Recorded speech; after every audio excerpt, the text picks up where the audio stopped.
You ever get that text?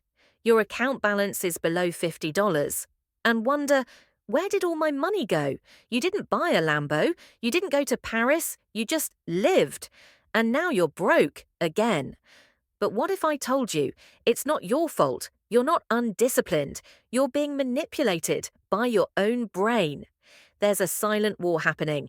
Every time you open Instagram, walk past a Starbucks, or scroll through Amazon at 2 a.m. A war between your impulses and your intentions. This video isn't just about spending habits, it's about understanding why you keep losing that war. And once you do, you'll never see your money the same way again.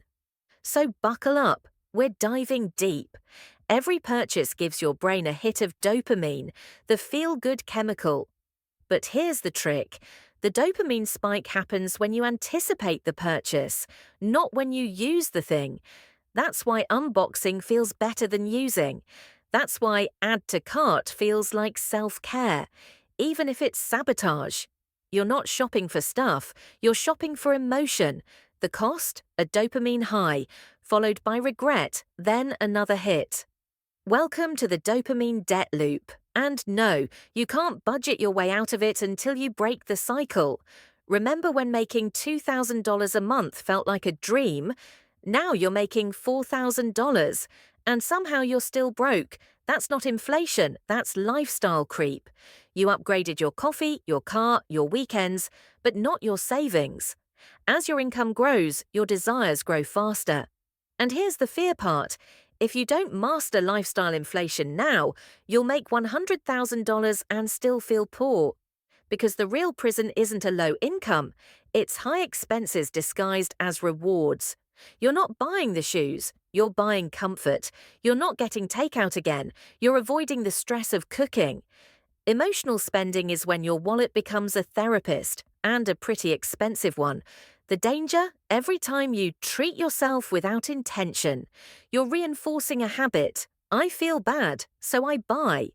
But what if, instead of buying peace, you built it? Narrator, let's be honest. How much of what you spend is about you, and how much is about what others will think? That $150 dinner? That $1,200 iPhone? Would you still buy it if no one ever saw it? This is called status-driven spending, and it's fueled by social media. In a world where everyone's posting their best moments, we start feeling like we need to keep up. But you're not behind, you're being baited. And chasing approval is the fastest way to stay broke. The truth? Real wealth is invisible, fake wealth is loud. Here's the moment it all changes.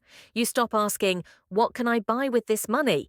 And start asking, what kind of life can I build with it? Once you stop spending money to feel rich, you'll start keeping money to become rich.